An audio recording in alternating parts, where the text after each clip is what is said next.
Merhaba A'dan Z'ye kanalı takipçileri. Sizlerle bugün bu görmüş olduğunuz çok şık patiğin yapım aşamalarını paylaşacağım.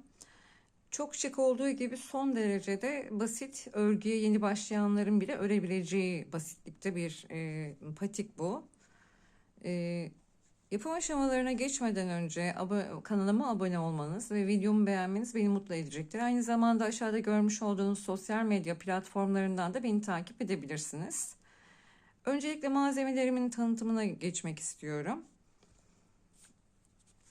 Daha önceki videolarımda da belirttiğim gibi genelde örgülerimde ben outlet ürün yani ihraç fazlası ip olarak satılan internette bulabileceğiniz satış yerlerinden iplerimi temin ediyorum. Daha uyguna geliyor. Sizlere de tavsiye ederim. Ancak bu iplerin bilgilendirme bantlarında ihraç fazlası olduğu için tığ ve şiş bilgileri yazmıyor. Fakat ben size ip kalınlığımı şu şekilde gösterebilirim. Normal bir patik ipi, patik örülebilecek kalınlıkta olan bir ip. Aynı zamanda beyaz yerlerimi de, patiğimde görmüş olduğunuz beyaz yerleri de elimde kalan şu iple benzer kalınlıkta olan bir iple ördüm. Sizler daha ince ip de kullanabilirsiniz bu aşamada. Daha farklı renklerden de faydalanabilirsiniz. Tığ olarak da tulipin 2 numara olan 1,75 milimetre ucu olan tığını kullandım. Şimdi yapım aşamalarına geçiyorum. Patiğimiz küt burundan oluşuyor.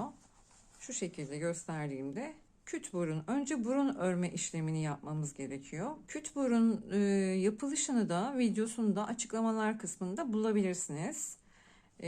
Ben şu şekilde önden küt burnu örmüştüm.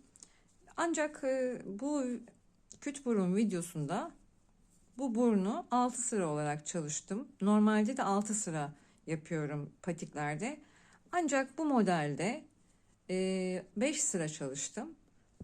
Yani bu burnu 5 sırada bitirin. Sonrasında örnek koymaya başlayacağız. Şimdi burundan sonra şu kısma kadar trabzanlarımızı örüyoruz.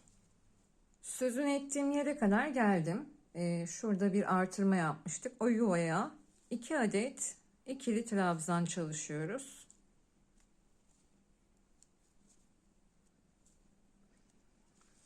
Şimdi burada bu beyaz modeli çalışacağımız yuvalar yapmamız gerekiyor.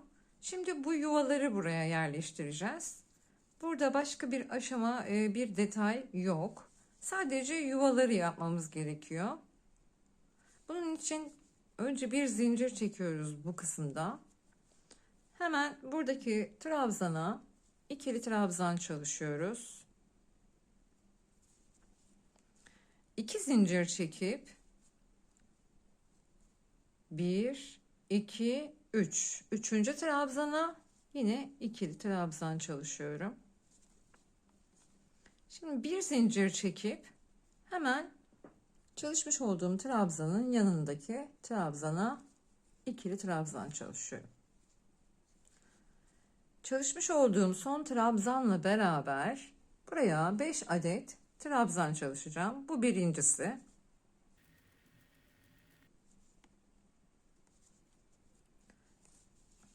Evet, 5 tane trabzanımı tamamladım. Bu birinci yuvamız. Şimdi ikinci yuvamızı yapacağız. Bu ortadaki yuvamız yani. Şimdi bir zincir çekiyoruz. Hemen takip eden trabzanımın tepesine ikili trabzan çalışıyorum. 2 zincir çekiyorum. 1, 2, 3. Üçüncü trabzanımın tepesine ikili trabzan çalışıyorum. Tekrar bir zincir. Hemen yanındaki trabzanıma ikili trabzan. Son çalıştığım trabzanımla beraber yani şununla beraber bu birinci trabzanım. 5 tane trabzan çalışalım. 5 trabzanımı burada çalıştım. 2 tane yuvamı bu arada çalışmış oldum. Tamamladım. Şimdi üçüncü ve son yuvayı çalışacağız. Bunun için bir zincir çekiyorum. Hemen yanındaki, bunun yanındaki trabzana tepesine ikili trabzan çalışıyorum. Daha sonra 2 zincir, 1, 2, 3. En son trabzanım zaten. Şurası. İkili trabzanımı burada çalışıyorum. Tekrar bir zincir. Hemen burada da bir artırma yaptığım yer vardı, yuva. Buraya da ikili trabzan 2 adet çalışıyorum.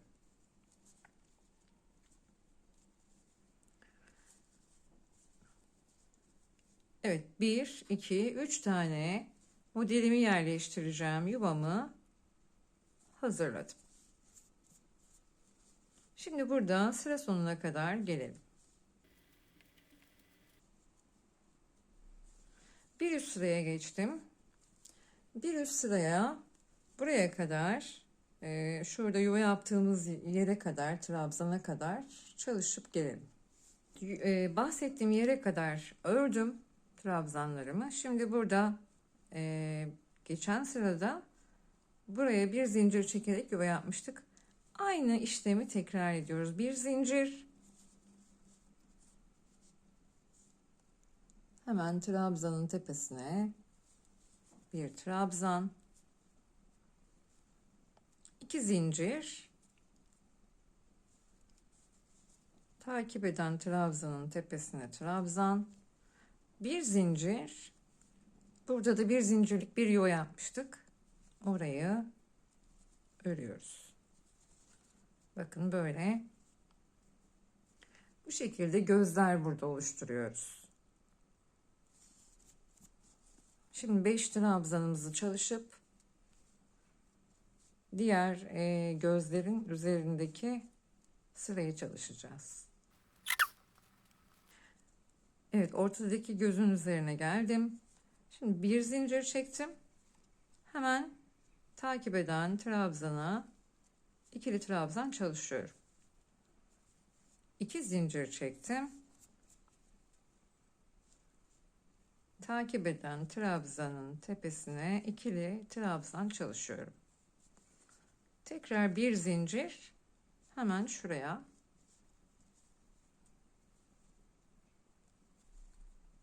Evet, bu şekilde ikinci gözü de tamamlamış oldum.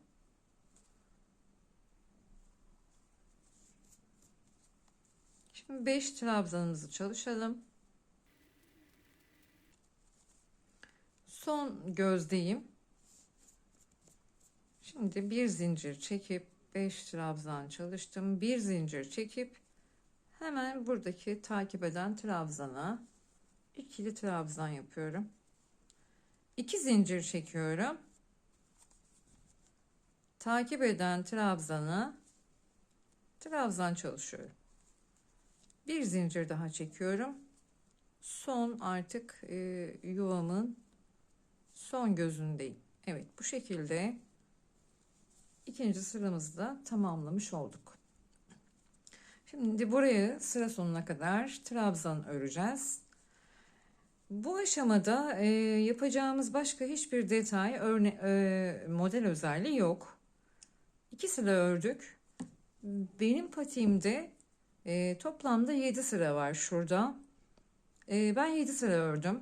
Dilerseniz bunu biraz daha uzatmak isterseniz uzatabilirsiniz. Kısaltmak isterseniz kısaltabilirsiniz. Dediğim gibi benim gibi 7 sırada örebilirsiniz. Şimdi bunu 7 sıra olarak örüp tekrar gelelim. 7 sıramı tamamladım ve ipimi kestim. Şimdi artık yan taraflarını, taban kısmını örmeye geçeceğiz. Bunun için tekrar ipimi alıyorum ve bir halka oluşturuyorum. Evet, sabitledim. Şimdi şurada 3 tane yuvamız vardı. Bu sol ve sağ taraftaki yuvalardan devam edeceğiz. Şuradaki sol taraftaki şu gözün yanındaki trabzanı hemen ipimi sabitliyorum.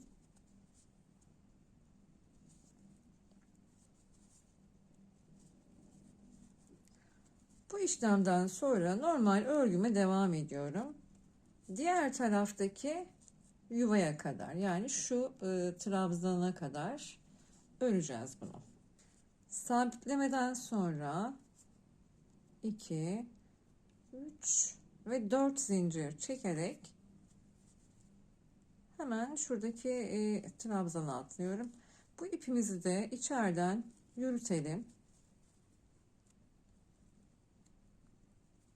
Tekrar 2 zincir vardı burada. 2 zincirimi de çekip yine bu trabzana örüyorum.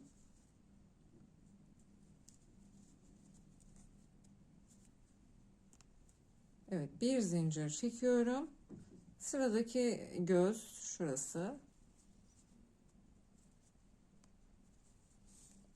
Şimdi trabzanlarımı örmeye devam edeceğim. Ve şuraya kadar gelelim. Sonuna kadar ördüm. Şimdi buradan geri döneceğim tekrar 4 zincir çekip. Şimdi ilk sıramızı tamamlamış olduk taban için. Ben 11 sıra ördüm patiğimde. 11 sıra örüp 12, 13 ve 14. sıralarda da topuk kesme işlemi yaptım. Şimdi 11 sıra ördüğüm kısımda, yani bu aşamada sizler dilerseniz ayak ölçünüze göre bunu uzatıp kısaltabilirsiniz. 11 sıra yerine 12-13 sıra da örebilirsiniz. 11 sıra dediğim gibi ördükten sonra tekrar topuk kesme işlemi için görüşelim. Şimdi patiğimizi 11 sıra ördüm. Burada artık topuk kesmeye başlayacağız. 12, 13 ve 14. sıralarda topuk kesme işlemi yapacağız. Ve 14 sırada bitireceğiz. Bunun için şu iki trabzanın olduğu yeri şöyle üst üste getirip tam ortasını buluyorum. Oraya bir işaretleyici yerleştiriyorum. Şöyle ortası şurası. Şimdi buradan bu işareti koyduğum yerle beraber 1, 2, 3. Üçüncü trabzanımın tepesine bir işaretleyici daha koyacağım.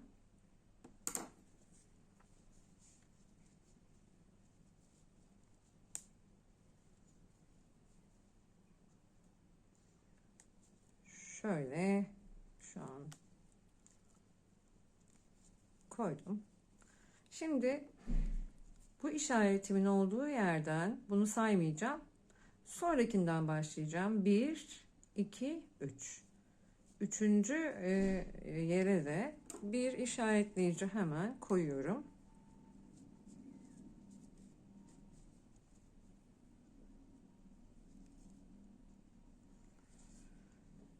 Eğer sizin işaretleyicileriniz yoksa burada farklı renkte bir ip de kullanabilirsiniz işaretlemek için. Şimdi ortadaki ilk taktığımı çıkartıyorum. Şimdi ne yapacağız? Normal sıramızı buraya kadar, işaretleme yaptığım yere kadar trabzan öreceğim. Bu ikisi arasına işaretlediklerim de dahil olmak üzere 6 tane trabzanımı da sık iğne olarak öreceğim. Şimdi başlıyorum. Ne demek istediğimi uygulamalı olarak anlatacağım.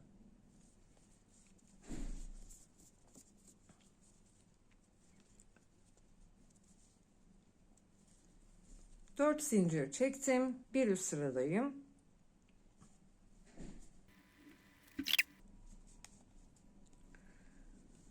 İşaretleyicimin olduğu yere kadar trabzanlarımı ördüm.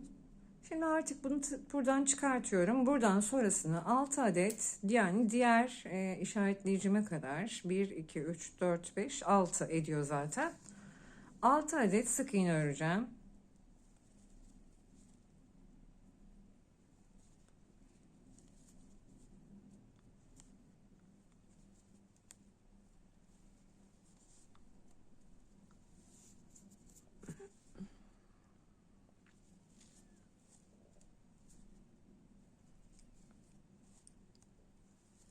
5 sık iğnemi ördüm. Şimdi 6.'yı öreceğim. Bunu çıkartıyorum.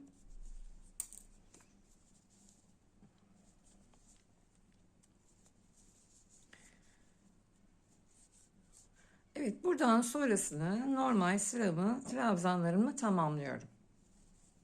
Sıramı tamamladım ve bir üst sıraya geçtim. 4 zincir çektim. Şimdi buradaki sık iğnenin başına kadar trabzanlarımı normal örüyorum. Ortaya geldim. Sık iğnelerin başındayım. Şimdi burada birinci sık iğneyi aldım. İkinciyi aldım. Şimdi hepsini beraber kapatacağım. Yani burada 2 2 bitene kadar sık iğnelerimizi çalışacağız. Şimdi birincisini tekrar aldım. İkincisini aldım. Tekrar hepsini birlikte aldım. Son 2 tane kaldı. 1 2. Hepsini kapattım. Şimdi hiçbir işlem yapmadan sıradaki trabzanımın tepesine trabzanlarımı örmeye devam ediyorum. Bu sıramızı da bu şekilde tamamlıyoruz.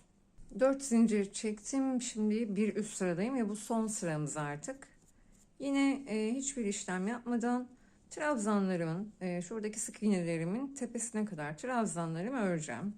Orada başka bir işlem yapacağız. Yine sık iğnelerimin başına kadar trabzanlarımı ördüm. Şimdi burada 3 tane sık iğne tepesi kaldı. Hiç ip dolamadan tığıma birinci yuva burası, birinciye battım ama kapatmadım. Şimdi ikincisine aynı işlemi yaptım. Üçüncüsüne de aynı işlemi yaptıktan sonra hepsini beraber şu şekilde kapatıyorum. Daha sonrasında trabzanlarımı sıra sonuna kadar örmeye devam ediyorum. Artık sıramın sonuna kadar geldim. Böylelikle tüm sıralarımı da örmüş oldum. Şimdi birleştirme kısmına geçeceğiz. Şimdi burada birleştirmek için patiğimizin ters tarafı burası. Arka ön tarafı da burası. Tersten öne doğru, arkaya doğru, yani şöyle söyleyeyim. Patiğin ters yüzünden ön yüzüne doğru katlıyoruz. Şöyle şu ilmeğimizi buradaki 4 zincir çekmiştik, şuradan hemen içeri çekiyorum. İlmeğimi oradan karşıya geçiriyorum. Evet, bu şekilde. Şimdi burada birleştirme işlemi yapacağız. Burada öncelikle bir zincir çekiyorum. Şurası ilk birleştireceğim yer göz.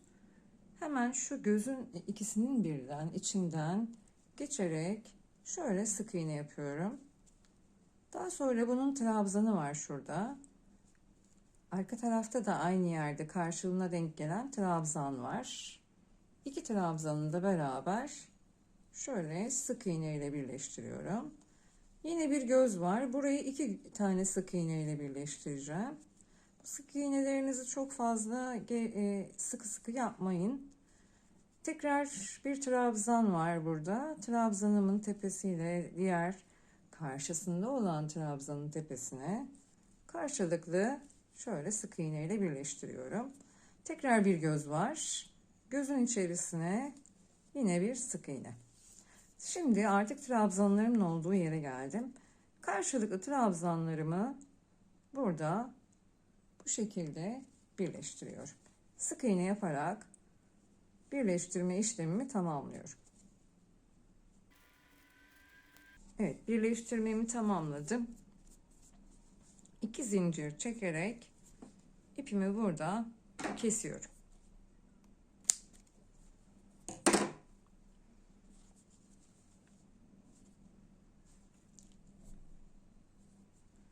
Buraya bir de düğüm atıyorum, sağlam olsun diye.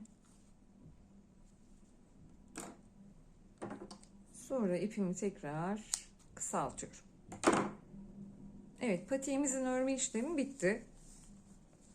Şimdi bu yuvalara beyaz modeli çalışacağız. Bunun için beyaz ipimi alıyorum. Şöyle beyaz ipime bir önce sabitleme ilmeğini çalışıyorum. Daha sonra bunu ortaya anlatacağım önce. Ortada 3 tane gözümüz vardı. 1, 2, 3. Şimdi üçüncü gözün ikinci gözle birleştiği şu trabzan. Bu trabzanın üzerine sık iğne çalışacağız. Önce buraya bu ilmeğimi sabitleyeceğim. Tığımı şöyle o trabzandan geçirip oluşturduğum ilmeğimi buraya bir sabitleme işlemi yapıyorum. Evet. Şimdi bu trabzanın üzerine 3 tane sık iğne çalışıyorum.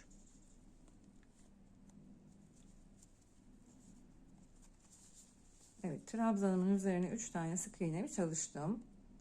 Şimdi şurada 2 tane zincir çektiğim yer vardı. Hemen oraya atlayarak şöyle tutuyorum. Bakın orayı.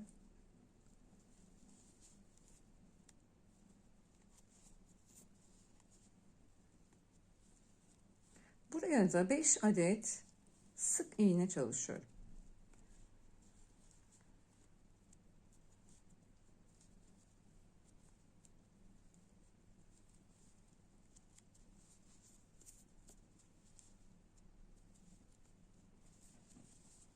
Evet, şu anda şöyle bir görüntü oluşmaya başladı.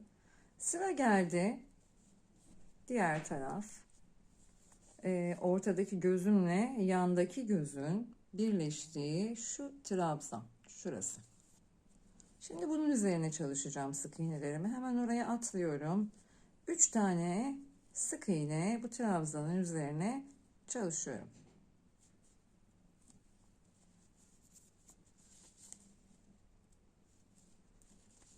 Evet, 3 tane çalıştım.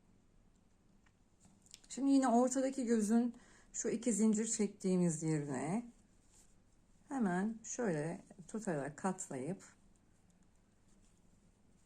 5 tane sık iğne çalışıyorum.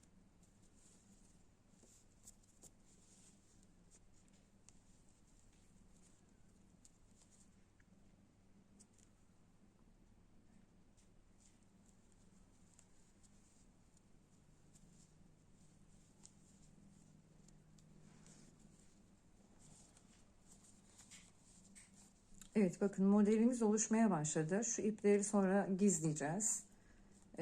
Modelimiz bu şekilde. Bir şuradaki direğe, trabzana, sonra ortaya, sonra bu tarafa, sonra ortaya, sonra diğer trabzana, sonra ortaya, sonra diğer trabzana olmak şeklinde bunun sonuna kadar çalışacağız. İlmeğimi hemen oluşturdum. Yine burada hemen bu trabzan tepesinden başlamıştık. Hep sağ tarafındakinden, özür dilerim, sol tarafındakinden. Yine burada da aynı yerden başlayacağız. Burada da aynı yerde bitireceğiz. Şimdi tekrar bakın 1, 2, 3. Üçüncünün şuradaki trabzanına yaptığım ilmeğimi sabitleyerek başlıyorum.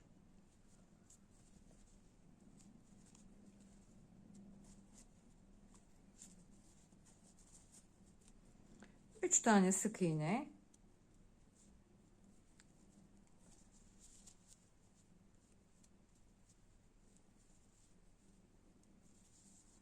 şimdi döndürüyorum. Şurada 2 tane zincirim vardı. Diğerinde yaptığımız gibi 5 tane de buraya sık iğne.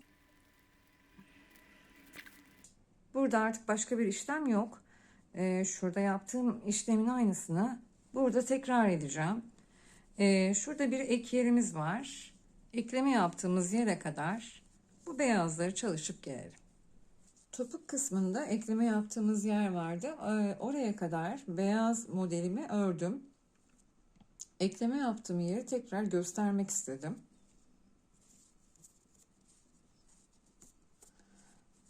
Şimdi aslında hiçbir fark yok. Şuradaki direkten devam ediyorum. Trabzanım var orada. Yine 3 tane sık iğne çalışıyorum buraya. Çevirdiğimde de şimdi şurada ekleme yaptığım yer biraz kalın, evet. Şu şekilde hepsini beraber alarak buraya da 5 tane sık iğnemi çalışıyorum.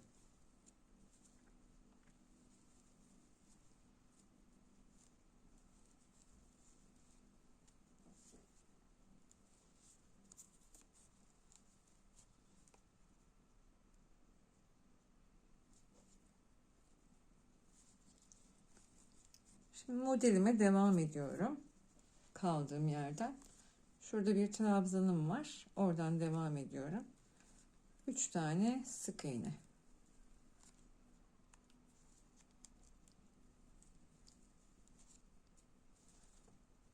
Böylelikle ekleme yapmış olduğumuz yeri de bu şekilde tamamlamış olduk. Şimdi buradan sıra sonuna kadar, daha doğrusu yuvaların sonuna kadar gelelim. Daha sonra modelimizdeki çiçekleri yapmayı göstereceğim. Beyaz modelimin hepsini tamamladım. Şimdi bu çiçeklerini yapmaya sıra geldi. Şimdi bunun için beyaz ipimizi şöyle uzun bırakalım. Bunları, bu ipi bağlamak için kullanacağız sonrasında. Şöyle sihirli halka yapıyoruz. Şöyle tutup çapraz, şöyle çapraz bir hal almasını sağlayıp şöyle tığımı da içinden geçiriyorum. Buraya sabitliyorum. Evet.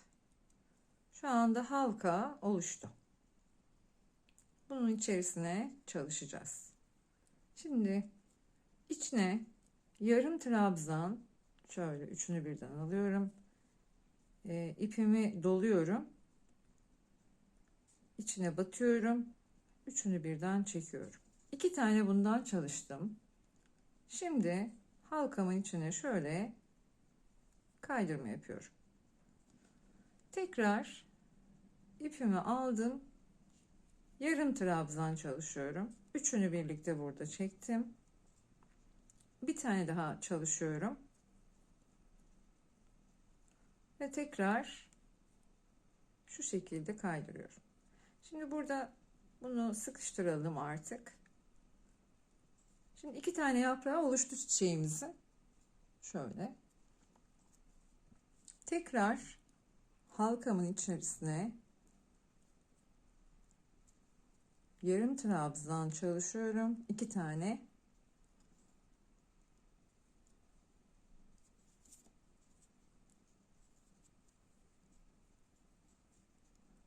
Sonra içine şöyle kaydırıyorum.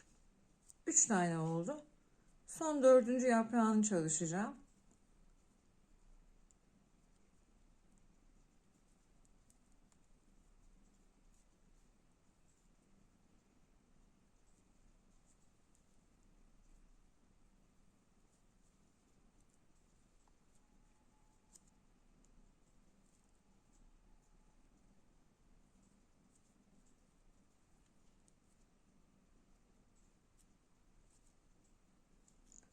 Evet, 4 tane yaprağı da çiçeğimizin çalıştım. Çok minik bir, zarif bir çiçek olacak zaten bu.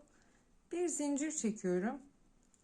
Arkada yarım trabzan çalıştığım herhangi bir yerin ipine tekrar kaydırarak şu şekilde ipimi arkaya gelmesini sağlıyorum. Bir zincir çekip ipimi burada uzunca keseceğim.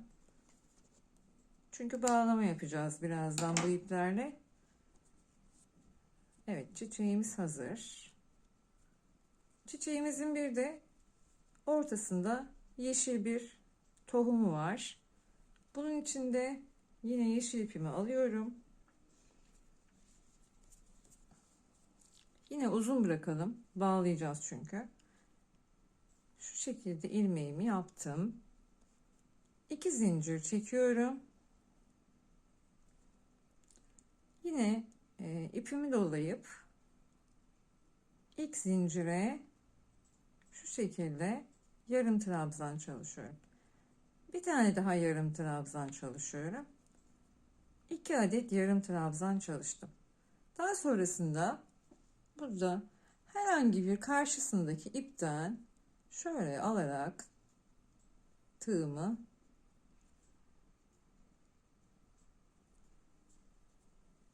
bu şekilde kaydırıyorum ilmeğimi ve burada bir top oluşmuş oluyor. Zaten minik bir topa ihtiyacımız var. Evet, şimdi bu kadar bu da. Yine ipimi uzun bırakıyorum.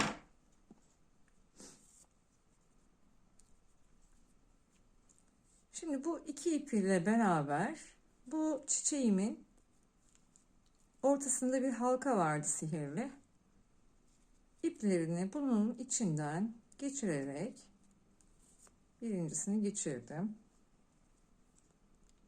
Tekrar diğer halkayı da geçiriyorum. Özür dilerim, diğer ipimi de geçiriyorum halkanın içerisinden.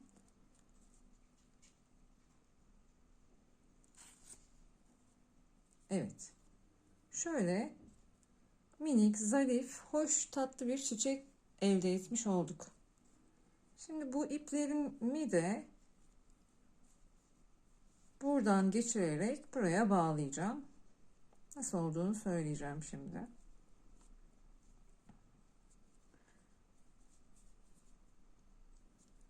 İplerimizi şöyle bir beyaz bir yeşil olarak ayıralım.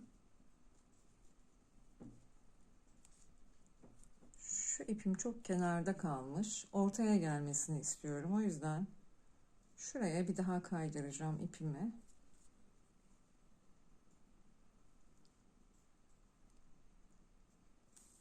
Evet, şimdi oldu. Şimdi bir yeşil, bir beyaz.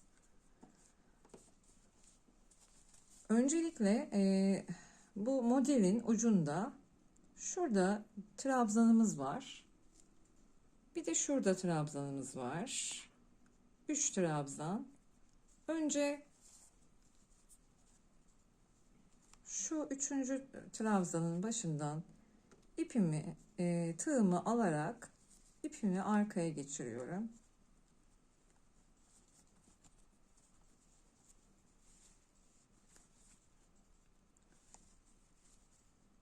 Beyaz ipi geçirdikten sonra bir yeşil bir beyaz olarak ayırmıştık hatırlarsanız. Şimdi yeşil ipi aynı yerden geçireceğim.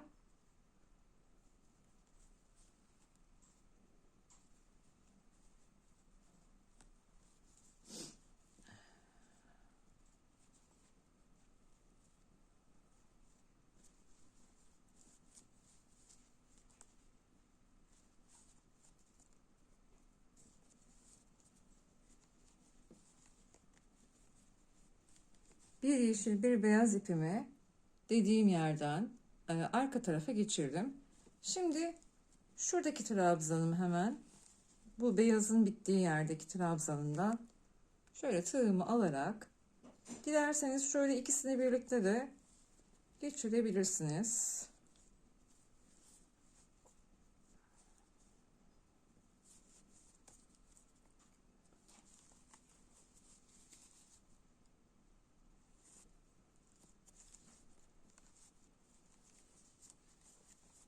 Evet, iki ipi de geçirdim. Geçirdikten sonra tersinde, patiğimin tersinde bunu bağlayacağım.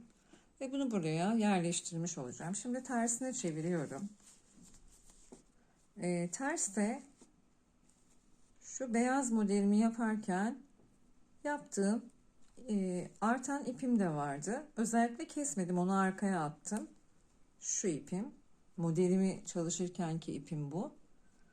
Diğer bir beyaz bir yeşil ipim ve bu ipimle beraber hepsini burada bağlayarak sıkı sıkı sağlamlaştırıyorum.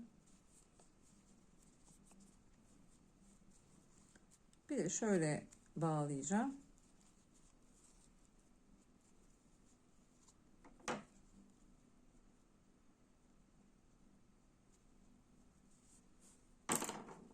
Evet, bağlıyorum.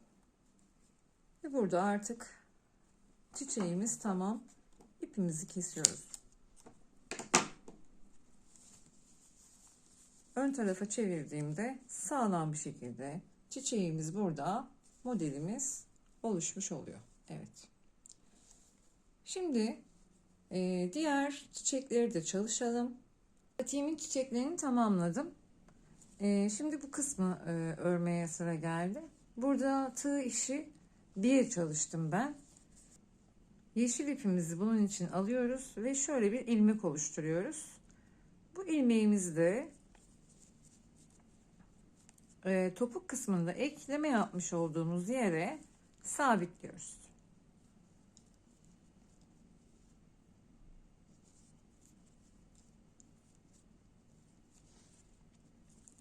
Şimdi sabitlememi yaptım. Bir zincir çektim. Bakın tığımı şuradan geçirerek şuradan, bu boşluklarımız vardı. İp alıyorum tığın üzerine. Önce buradan, daha sonra ikisini beraber tamamlıyorum. Şimdi bir kez daha göstereceğim. Bakın burada 2 tane ilmek oluştu. Biri bu, biri de şu. Bu değil, şundan tığımızı geçiriyoruz. Daha sonra buradaki gözümüz var. Şurada. Gözün içerisine tığımızı, ipi alarak geri dönüyoruz. Bu ipi bunun altından, bu ilmeğin altından geçirdik. Ve bu 2 ilmeği de böyle uzun tutun. Çok sıkı yapmayın. İkisini beraber kapattım. Bir kez daha göstereceğim. Bakın 2 ilmeğim vardı. Bu taraftaki ilmek. Buradan geçirdikten sonra şimdi her göze 2 tane çalışacağız bundan. Bu göze 2 tane çalıştım. Sıra geldi şu göze. Şimdi tekrar ediyorum. İkinciden tığımı ikincinin altından geçirdim. Daha sonra göze geldim.